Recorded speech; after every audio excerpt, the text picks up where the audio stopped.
Parle-nous un peu au niveau timeline, du coup, t'as quel âge? T'as fait de la natation pendant combien de temps et ça fait combien de temps que tu fais du CrossFit maintenant?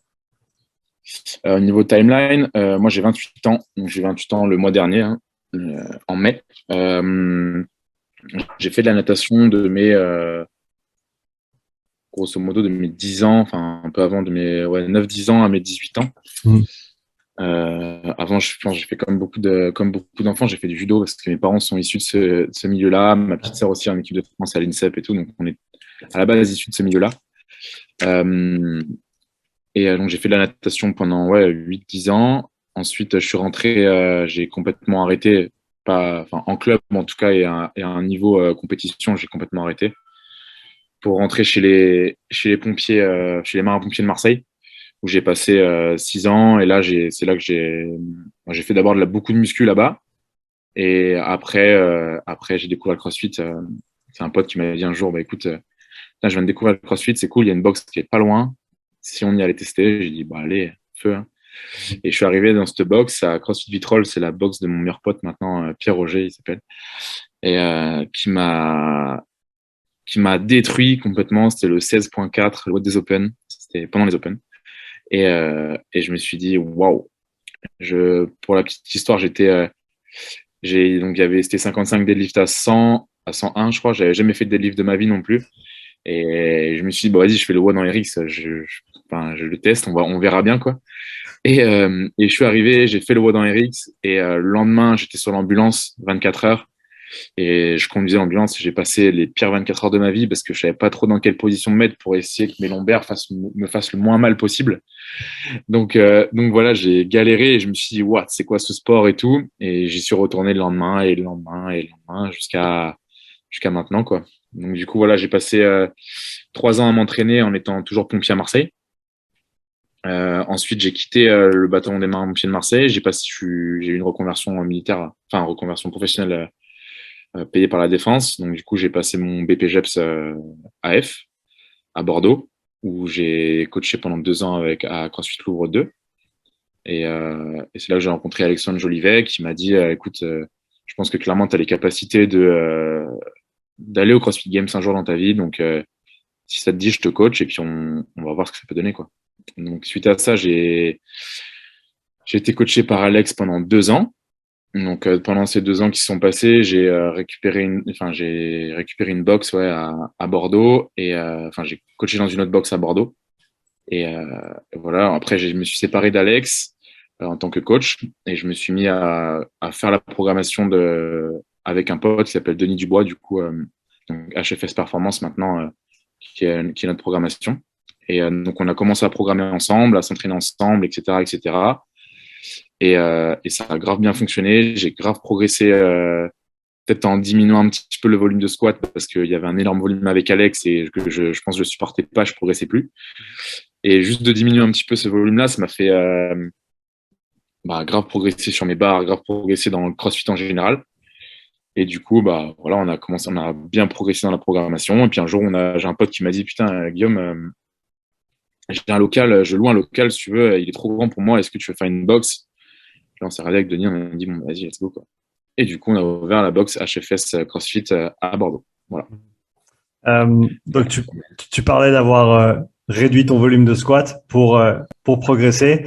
Hier, je parlais avec Kristen Holter et elle a dit la même chose. Elle a dit que quand elle a commencé à baisser un petit peu son intensité et s'entraîner un petit peu plus intelligemment, elle sentait qu'elle pouvait continuer à progresser. Ah, Qu'est-ce qui t'a fait réaliser qu'il fallait modifier un petit peu ta prog pour justement continuer à progresser? En fait, avec Alex, je faisais quand même un gros volume de squat. Je squattais, je pense, 2 ou 3 fois par semaine sur du lourd, plus après du volume, comme on connaît en CrossFit, hein, des box jump, des thrusters, des wall balls avec un gros volume. Et en fait, j'avais les articulations des genoux déjà qui étaient démontées, j'avais des tendinites rotuliennes dans tous les sens. Et c'était presque une punition, en fait, de squatter. Et du coup, un jour, j'ai fait la programmation avec les gars, enfin, avec Denis et tout. Et puis, je dis, OK, bah, enfin, il me dit, ouais, nous, on programme pas tant que ça. Enfin, je programme pas tant que ça le squat et tout. Parce qu'au final, je pense que c'est plus efficace. Du coup, on a testé un petit peu. Et genre, franchement, je pense qu'en 2 mois, Par exemple, je faisais une barre en squat à 150 en front squat, j'en faisais une et enfin, je faisais des séries de une, quoi. Genre, je faisais 5 fois 1 à 150. Et en diminuant grave le volume, en 2 mois, ouais, je sais pas, je vais facilement tripler 150 et sans trop de pression, quoi. Ouais. Juste en modifiant un petit peu ça ce que je sais que c'est mon point faible, en fait.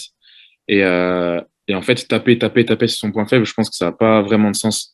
Et juste diminuer le volume, ouais, m'a permis d'arriver à des barres en squat qui m'étaient impossibles ou que je pensais pas possible avant, quoi. Donc Quel- hmm, Vas-y, termine.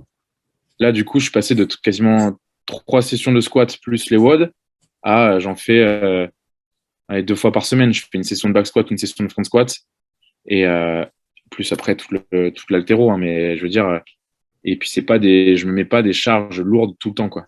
Je, je reste sur des petits pourcentages, 80-85%, avec pas forcément un gros volume, mais juste déjà être à l'aise en squat sur le mouvement déjà pour pour après tu te dis ok, bah là faut que je monte aujourd'hui, bah j'ai pas mal au genou, quoi, en fait. Je vais aller m'écraser sous une barre à 150 ou à 160 et puis voilà, on verra bien. Si ça passe, ça passe. Si ça passe pas, bah c'est pas grave, quoi. Quels autres aspects de ton entraînement tu as modifié cette dernière année qui, à ton avis ou d'après ton ressenti, t'ont fait évoluer le plus? Déjà, je pense que ce qui m'a fait évoluer aussi, je pense, c'est la surcompensation, d'avoir diminué le volume, déjà, je pense, de passer de beaucoup de volume à un poil moins de volume sur tout ce qui était haltéro et squat, m'ont permis de progresser, déjà, je pense. Donc, tout ce que j'ai fait avant avec Alex a servi quand même, hein, bien sûr. Euh, Après, ce qui m'a permis de progresser, déjà, je pense une meilleure récupération. Une meilleure récupération, je fais en sorte de mieux récupérer. Euh, les WOD, je fais des WOD qui font mal, mais j'essaie de faire des WOD aussi où je suis plus à l'aise. Je fais aussi pas mal on va dire, de conditioning long. J'en fais 2 par semaine, plus je nage une fois en plus des 2 fois par semaine. Après, on a une session de piste aussi.